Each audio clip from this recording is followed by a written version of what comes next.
Hi everyone, this is Nick with Strategy Game Stooges. I'm here today to give you my top 5 list of favorite board games. So I'm hoping that I'm going to go through and I'll give you some reviews and some playthroughs of some of these games in a little further detail, but for today I just wanted a quick run through my top 5 games.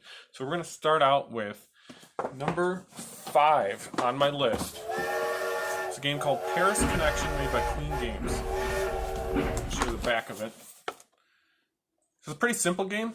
You have all these little spaces on the map, and as you go through, there's actually these train yards, which you can see right here.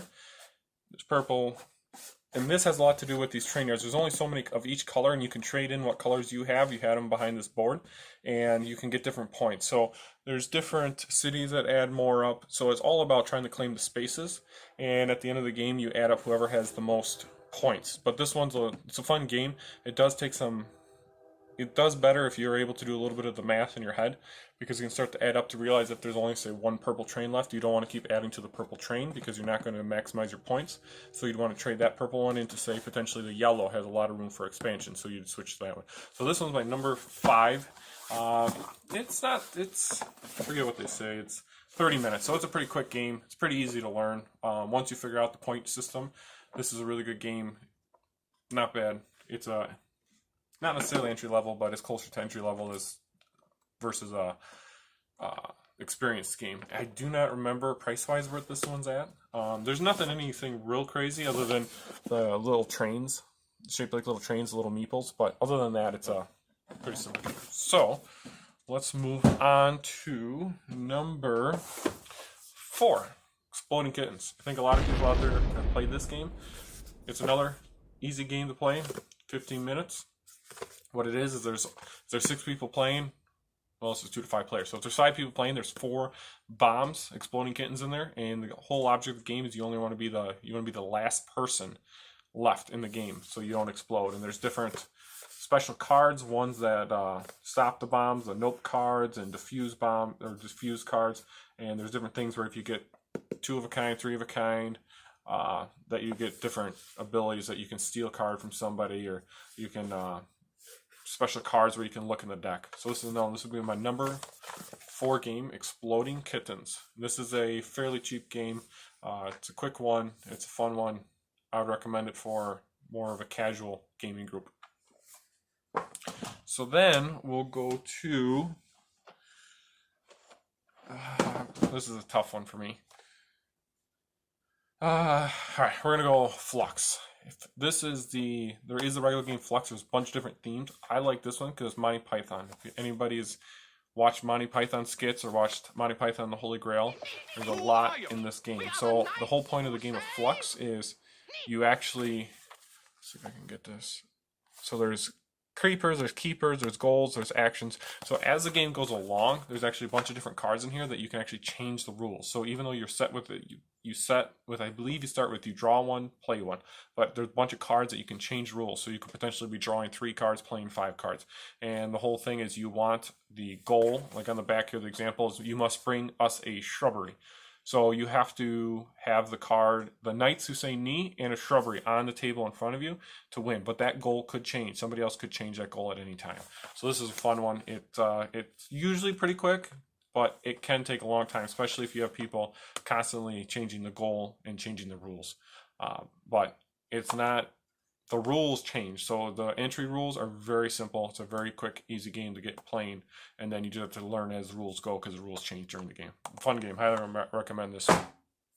Which will bring us now to number 2 on my list. Another popular game, Seven Wonders.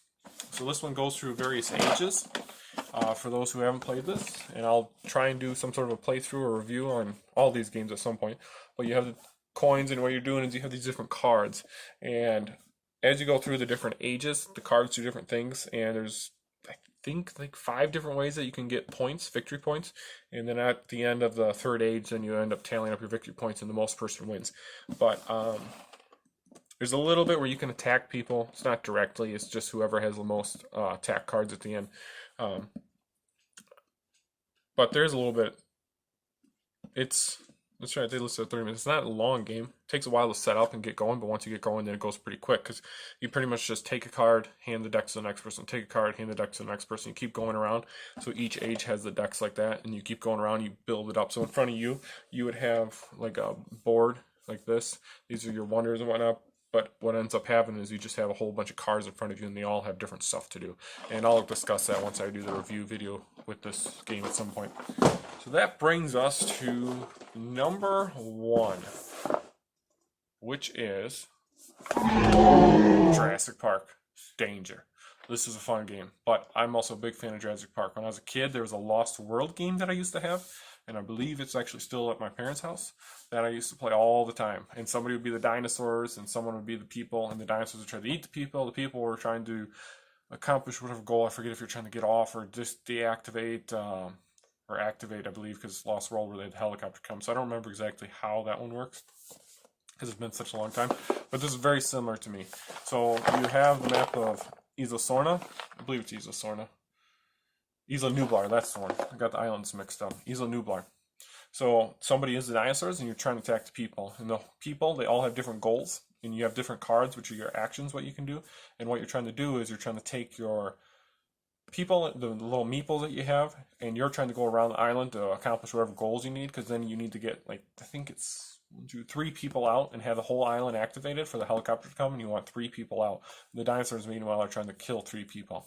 So this is a fun game. It's a moderately length game. Not too bad. The rules are a little bit more complex than this one, which I didn't say Seven Wonders. Seven Wonders takes a while to read the rules to understand it. This one takes a little bit to understand. It's not bad, but there is a few things that you gotta work out. But once you work it out, it sets up pretty quick, other than the map that you gotta put together. But other than that, you sort out the cards. This one's a pretty quick game to set up. It looks cool because you got the dinosaurs and you got the whole island. And then it just depends. Some people take longer to think on their move than others.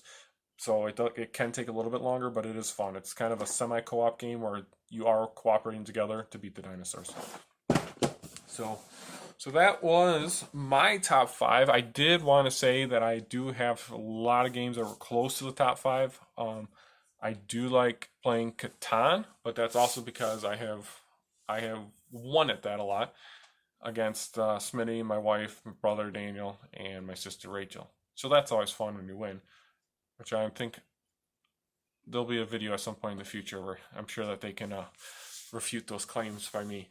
But that's all I had for this one. And I just wanted a quick run through my top 5 and be on the lookout. I'm going to try and start getting some of these review videos going, recording.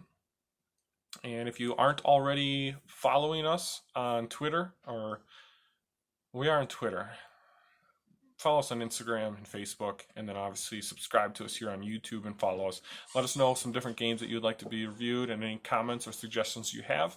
We do also, if you haven't figured it out already, we do also play a lot of Games Workshop games, Lord of the Rings, Warhammer 40K. So those are other ones if you have suggestions. Let us know with those because we're always open.